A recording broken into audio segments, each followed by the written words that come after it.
Time निकालना था पाकिस्तान की एस्टेब्लिशमेंट ने, वो टाइम तकरीबन निकाल लिया गया और मुमकिन है कि इस हफ्ते या एक आध हफ्ता और डाल के इमरान खान साहब की मुलाकातें दोबारा शुरू करवा दी जाए। ये हो जाएंगी मुलाकातें। बीच में मुलाकात के लिए एक शर्त रखी गई थी कि आपको इमरान खान हम दिखा देते हैं, लेकिन जो वो बात करेंगे वो बात आप बाहर आकर नहीं बताएंगे, आप खामोशी इख्तियार करेंगे।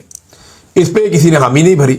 ये मुबैना तौर पे जो खबर है, ये जाहिद गशकोरी साहब ने ये खबर दी थी। उनका ये दावा है कि इस किस्म का एक ऑफ़र किया गया था, लेकिन किसी ने इसके ऊपर हामी नहीं भरी, उन्हीं के बकौल।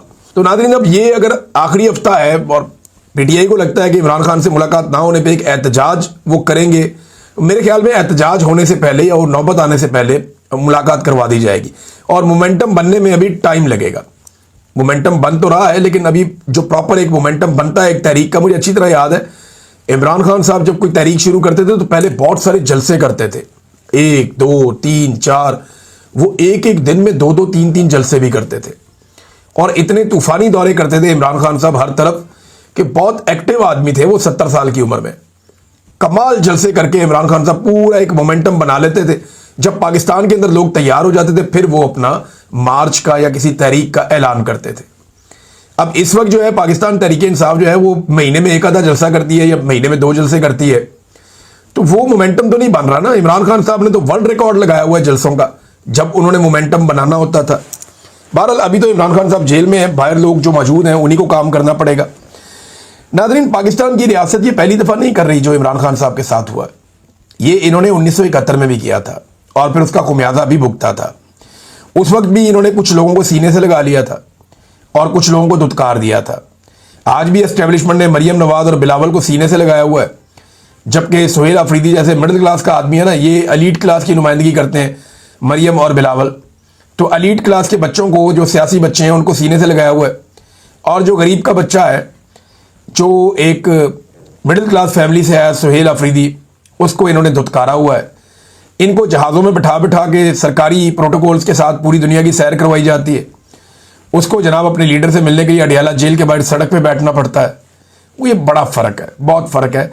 और ये पाकिस्तान की एस्टेब्लिशमेंट का डाला हुआ गंद 1971 में पूरे मुल्क के सामने आया था। खुदा ना खास्ता अब अगर दोबारा ऐसा कुछ हुआ तो इसके लिए जिम्मेदार यही एस्टेब्लिशमेंट होगी। जिन्होंने पहले ये गंद मारा वही लोग अब दोबारा वही हरकतें कर रहे हैं। अब कई हफ्तों तक मरियम नवाज जो है पाकिस्तान से बाहर ट्रैवल करती रहती है, यानी जाती है बाहर, ट्रैवल करती है, घूमते फिरते हैं, वापस आ जाते हैं, कोई नहीं पूछता क्या काम किया। सुहेल अफरीदी इमरान खान से मिलने के लिए अडियाला जेल तक आ जाए अदालती ऑर्डर लेकर, तो उसके ऊपर तनकीद के निश्तर चलाते हैं कि जनाब सूबा कैसे चलेगा।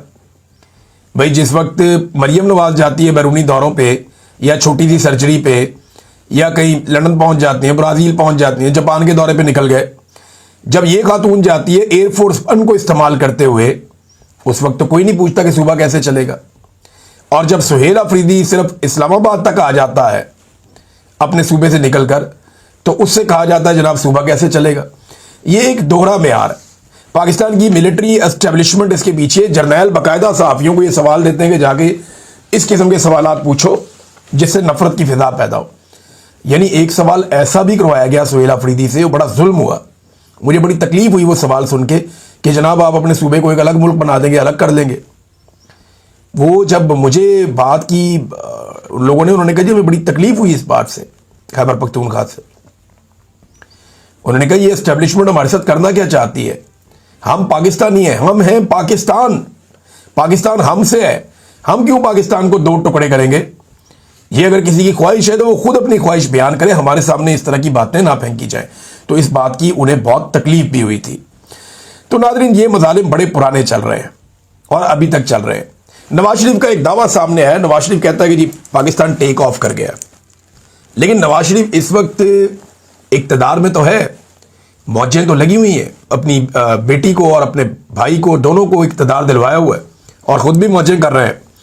लेकिन lieutenant general Sarfaraz Ahmed SIFC वाले, वो तो कह रहे हैं नवाज शरीफ साहब झूठ बोलते हैं।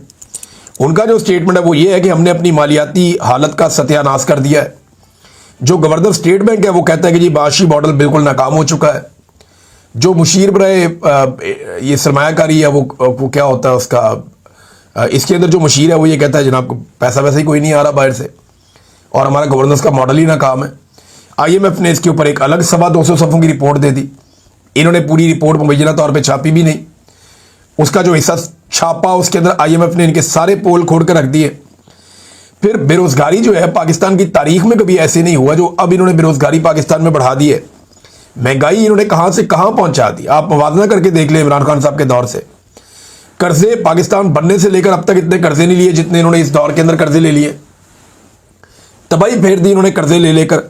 सरमायाकारी पाकिस्तान की 51 साल की कम तरीन सरमायाकारी हो रही है पाकिस्तान में और SIFC बना के मनपसंद अफराद को ठेके दिए जा रहे हैं। ये है जनाब टोटल कहानी। तो नवाज शरीफ का टेक ऑफ अगर ऐसे होता है ना तो नवाज शरीफ से हाथ जोड़ के सारों को कहना चाहिए बड़ी मेहरबानी जनाब टेक ऑफ ना करो, बल्कि तुम सारे बोरिया बिस्तरा बनो, टेक ऑफ करो तो जाओ पाकिस्तान से, जान छोड़ दे पाकिस्तानियों की। पाकिस्तानी खुद अपना मुल्क चला लेंगे। मिलिट्री एस्टेब्लिशमेंट को भी ये खेलने के लिए खिलौने मिले हुए हैं और इनके जरिए से वो अपना उल्लू सीधा करते रहते हैं। ये सिस्टम नाजरीन रोज एक बात की गवाही देता है, रोजाना ये सिस्टम गवाही देता है कि इमरान खान से ये सिस्टम डरा हुआ है। ये हुकूमत, ये एस्टेब्लिशमेंट, ये इतने कमजोर हैं और अंदर से इतने खोखले हैं कि ये एक कैदी की मुलाकात और जेल से उसका कोई बयान बाहर ना आ जाए, इस बात से ये लोग खौफजदा हैं। बेशर्मी के साथ वुज़रा आते हैं और अगर कहते हैं जी इमरान खान बड़ी शानदार जिंदगी, शाहाना जिंदगी गुजारा है जेल में। जनाब उसकी आज तक शक्ल नहीं देखी पाकिस्तानियों ने। गुज़िश्ता 850 दिन हो गए हैं, पाकिस्तानियों ने इमरान खान की शक्ल नहीं देखी, पाकिस्तानियों ने इमरान खान की आवाज़ नहीं सुनी। पाकिस्तान की तारीख में ऐसा कौन सा दूसरा कैदी है? और कुलभूषण यादव की भी बेशरम की वीडियो बाहर आ गई थी, अभिनंदन की वीडियो भी बाहर आ गई थी, एहसानुल्लाह एहसान तुम्हारे कंट्रोल में था, उसका भी तुमने इंटरव्यू छाप दिया था। और भाई हर एक की वीडियो आ जाती है, ऑडियो आ जाती है, हर एक की शक्ल आप दिखा देते हैं। इमरान खान से इतना खौफ है कि ना उसका चेहरा दिखाते हैं ना उसकी आवाज़ सुनाते हैं। फिर ये कहते हैं इमरान खान शाहाना जिंदगी गुजार रहा है। और भाई मौजे तो नवाज शरीफ की थी, जब दिल किया स्टेटमेंट दे दिया। 150 बंदा मिलने के लिए जाता था नवाज शरीफ को जुमेरात वाले दिन और 150 बंदे की मुलाकातें होती थी। मैंने एवरेज मुलाकातें नवाज शरीफ की निकाल के एक वीलॉग किया था। सारी मुलाकातों की तफसीलात मैंने लेने के बाद उसकी एवरेज निकाली थी तो 22 मुलाकातें डेली निकल रही थी। 22 मुलाकातें डेली नवाज शरीफ साहब करते थे। सुबह का नाश्ता करते हुए दोपहर का खाना लिखकर देकर भेजते थे ये लोग, दोपहर का खाना खाते हुए रात का खाना लिखकर देकर भेजते थे ये लोग, और रात का खाना खाते हुए सुबह का नाश्ता लिखकर ये भेजते थे। फिजियोथेरेपिस्ट इनके पास दबाने के लिए, उठने के लिए, मालिशों के लिए वहां पे जेल में मौजूद रहते थे। अपने जाती मुआलिज इनके साथ सारा सारा दिन बैठकर गप्पे लगाते थे। जरदारी साहब हुजूम के अंदर बैठकर खाना खाते थे। ज़िया शाहिद साहब ने कैसे कैसे पोल खोल दिए थे जब वो मिलने के लिए गए थे जरदारी साहब को जेल में। ये कहानियां इन्होंने कौम के लिए रखी हुई हैं। नाज़रीन पाकिस्तानियों को ना अब इन्होंने एक पिंजरे में बंद कर दिया, पाकिस्तान को ना एक पिंजरे की तरह इन्होंने बना दिया है। ऐसा लगता है पिंजरे के अंदर रोटी कम है और पाकिस्तानी जो हैं वो भूखे हैं, परेशान हैं, गुर्बत की लकीर से नीचे जा रहे हैं लगातार। आधे पाकिस्तानी लगभग गुर्बत की लकीर से नीचे चले गए क्योंकि पिंजरे के अंदर खाना कम है। और पिंजरे को काबू करके जो लोग बैठे हुए ना, ये एस्टेब्लिशमेंट और हुकूमत, वो पिंजरे से बाहर किसी को जाने नहीं दे रहे। अब ये इतला आई है कि 23,000 पाकिस्तानियों को ऑफलोड किया गया है। ये जनाब शहजाद पराचा साहब की खबर है। वो ये कहते हैं कि 23,000 पाकिस्तानियों को मुख्तलिफ वजूहात की बुनियाद पर पहले 6 माह में ऑफलोड किया गया है। मुल्क में बेरोजगारी बढ़ रही है, लोग कर्जे लेकर बाहर जाकर अपने हालात बेहतर करना चाहते हैं, मगर हुकूमत इन्हें लीगल दस्तावेजात के बावजूद इन्हें बाहर जाने नहीं दे रही। यानी वो कह रहे हैं ये बाहर जा नहीं सकते, इनको हमने नहीं जाने देना। यानी एक पिंजरे में पाकिस्तान को तब्दील कर दिया है जिसके अंदर लोगों को बंद कर दिया है। अंदर खाना मिलता नहीं है, बाहर से खाना लाने नहीं देते। ये हालात इन्होंने पाकिस्तान, और लोगों के पास डॉक्यूमेंट होते हैं, वीजा है ना किसी के पास। यानी आप कैसे फैसला कर सकते हैं ये जाके सऊदी अरब में या दुबई में ड्राइविंग कैसे करेगा? भी उसने वहां जाके लाइसेंस लेना है, वहां जाके वो ड्राइविंग टेस्ट देगा, पास हो गया तो लाइसेंस मिल जाएगा, और भाई नहीं पास होगा तो मजदूरी कर लेगा। वो कुछ तो करेगा ना। यहां पाकिस्तान में तो उसको कुछ भी नहीं मिल रहा, मजदूरी भी नहीं मिल रही, और जो वो कमाएगा पाकिस्तान ही भेजेगा। रेमिटेंसेस के ऊपर तो आपका सारा इन्हिसार है। तो ये पाकिस्तानियों के साथ लगातार जुल्म कर रहे हैं क्योंकि इन्हें ये पता चल गया कि पाकिस्तान में लोग रहेंगे तो हम उनके ऊपर हुक्मरानी करेंगे ना। जितनी मिडिल क्लास है, लोअर मिडिल क्लास है या गरीब लोग हैं, वो पाकिस्तान छोड़ छोड़ के जा रहे हैं। पाकिस्तान में स्किल्ड लेबर खत्म हो रही है। असल में इनको इंटरनली एक रिपोर्ट मिली है कि पाकिस्तान के अंदर से जितना हो सके लोगों को रोका जाए। आर्मी चीफ ने बिला वजह ब्रेन गेन का लफ्ज इस्तेमाल कर दिया था। यह ब्रेन ड्रेन ही हो रहा है। पाकिस्तान के जो टेक्निकल लोग हैं वो पाकिस्तान छोड़ छोड़कर बाहर जा रहे हैं और लेबर क्लास बहुत बड़ी तादाद में बाहर जा रही है, जिसकी वजह से स्किल्ड लेबर का पाकिस्तान में फुकदान होता है।